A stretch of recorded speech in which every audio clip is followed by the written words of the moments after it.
Shaitan sets his throne on water. You know that hadith, right? And he basically gives incentives to his helpers from the jinni. Whoever does the best job today in misguiding Muslims, I will place the crown with my own hands on your head. Disperse. Then the jinn would disperse to do their mischief. The shaitan, he sits with his shayateen, they're giving him reports. So one shaitan says, I made this man commit zina. And shaitan, he just hears him. This is in Bukhari and Muslim, so it's a sound hadith. And another shaitan comes and says, I made this man steal.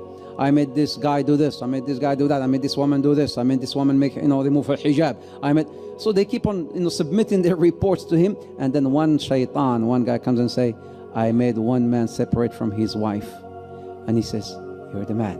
Anta, come, anta. And then he will bring him and says, sit next to me. You're my beloved one. This jinni will stand up and say, today I was able to separate a husband and a wife. You know what shaitan will say?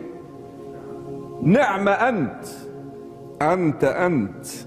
You are my man. Come out. And crowns him.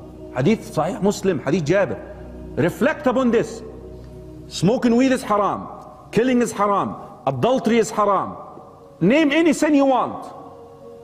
Divorce is not haram. Divorce is not haram. Why is he so excited?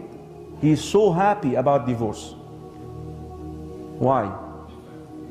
Your enemy always likes to do what? Divide and conquer. Now he is able to divide the first unit in the community. Because look at your community. The community is made of what? Units. Imagine a wall, bricks. The family is the first brick in the community. The first unit. Becomes then easy to divide the community, divide a congregation. He has long-term plans. The one who separates between a husband and a wife, he is most beloved to shaitan. Be careful. Don't let the shaitan trick you.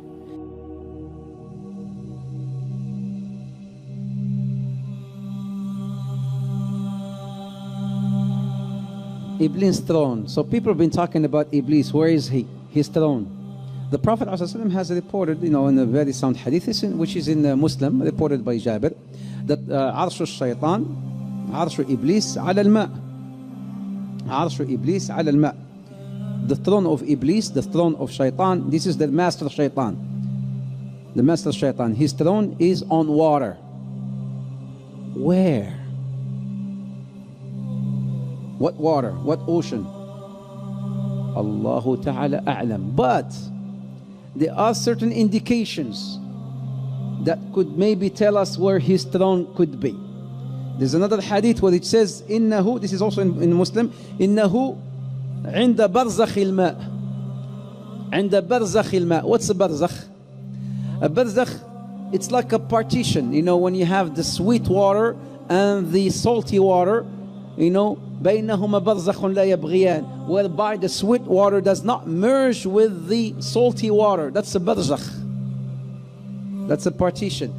In this hadith, he says he is on this barzakh. His throne is on this barzakh. His throne is on this barzakh, which is again somewhere in an ocean. But now, I want to bring something up here. Have you heard of Triangle of Bermuda? What happens there? Something that nobody could still explain up till today. Flight 19. Have you heard of Flight 19? That disappeared. All these flights and ships that disappeared. The Tiger 1948. They got the black box. They hear the guy saying, I see something, I don't know what it is. And nobody could explain, I see something, I don't know what it is.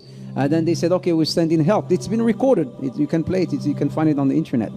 we're sending help, we're sending help. Is it okay? And then the guy comes back and he says, no, I cannot control the plane. I cannot control the plane. I don't know what's this. I don't know what it is. And then he goes back again and he says, don't send nobody. Don't send no one. Nobody can help. Don't send no one. And then he just, after some time, disappeared.